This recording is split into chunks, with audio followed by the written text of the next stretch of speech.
Hello and welcome to the British Book Guy.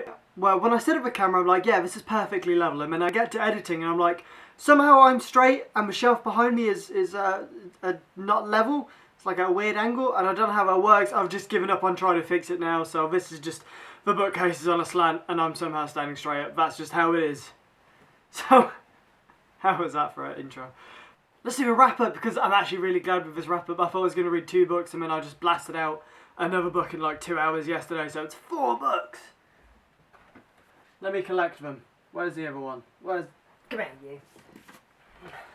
Let's do them in the order that I read them this month. The Ocean at the End of the Lane by Neil Gaiman remains one of my favourite books after a second read, and having read a lot of books. I've read this about a year ago, and I just said this is my favourite Neil Gaiman book. He's one of my favourite authors. He has never written a bad book, and this is, in my opinion, his very best.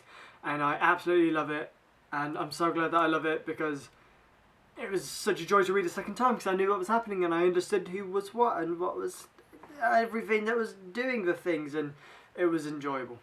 Yeah, I'm always worried when I come back to a book that I'll remember it differently. Like, since the space between reading it and now, I've just started to remember it more fondly than it actually is, and then going back to it, I discover it was actually not as good as I remember it being, but this was better on the second read. This is the reason I only thought I was going to read 2 books, because even though it's a relatively short book, but much longer than I thought it was going to be, it took me so long to read. And because I was really not enjoying this, I started to read another book, which I did finish as well, which I'll show you in a second. Really struggled with this, really didn't enjoy it. I borrowed this off a friend and I had to ask her, is it any good, is it worth finishing? I gave up on it at the beginning of the month and I came back to it and she was like, it is worth it. So I just thought I'm going to just finish it in a day, just get it over and done with. So I spent a couple of hours just reading the last 100 pages, and it was not good. It was not worth finishing. I'm not really glad that I read it. I mean, I did really want to read Virginia Woolf, and I knew that I should have done, and so that's kind of good. I can now say I've read Virginia Woolf, whatever that's worth, but could have read something else that I might have enjoyed a bit more. I finished this book and I counted, this is the 6th series that I'm currently reading. I've started 6 series and not finished any of them now. What a pain in the ass is that? How silly was that? The Final Empire by Brandon Sanderson. And I absolutely love this book. I do not read enough fantasy. I need to read more fantasy. I just love it so much. It's definitely my favourite genre. And this just ticked all the boxes for me. It was a really good story. When things started to go bad for the characters, I kind of realised how much I've grown attached to them and that I did actually really like the characters, even though I hadn't realised to begin with. And then suddenly they're in peril and I'm like, no, everything must work out for you. I don't want this to end badly, and it kind of did. So yeah, I really enjoyed this. If I get any money, I'm probably going to buy the next 2 in the series and just blast through them because I need to finish it. I'm still waiting for, I think this is out in paperback now. The last book in this series that you can see behind me, Malice and Valor.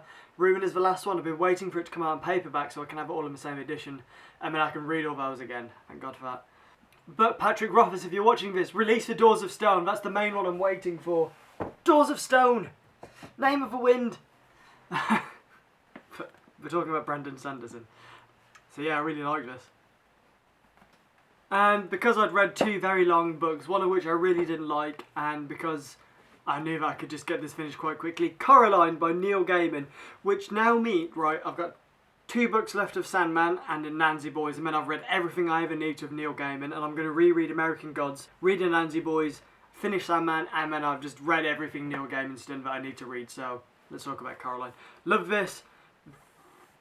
I really like, now that I've read so much Neil Gaiman, I can recognise kind of his themes and his motifs and how he writes and everything that comes together, and I really saw that in this, and it was just a good story, really imaginative, really good fairy tale feel, a bit like Stardust, but a bit more dark. I thought quite dark at times. Like, there were times when I was a bit apprehensive about the other mother, and I'm like a 24-year-old bloke, and this is a kid's book, so I don't mind admitting that I was a little bit apprehensive, but I was. So that's how good it was. And you know it's Neil Gaiman, so I didn't go into this thinking it's just going to be good like I did with Wolf. I read it in the space of 2 hours, never stopped, didn't want to stop, and it was just fantastic. Absolutely loved it. It's so nice to have read so many books in a month. I didn't think I was going to do it, and I'm so happy that I did. So, I'm not going to lie, I'm going to go film the book haul now. Anything else? Anything else? Nah, there's nothing else. I'll let you go. We've had fun. Thanks for watching. Leave a like if you liked. Don't forget to subscribe. Leave a comment if you like Neil Gaiman, if you don't like Neil Gaiman, if you don't like my book selections, if you like Brandon Sanderson, or what you thought of a British classic, or Virginia Woolf, or any books from that era. I'm really interested to hear everything you have to say. Let's get a conversation going. I'll see you next video, guys. Thanks for watching.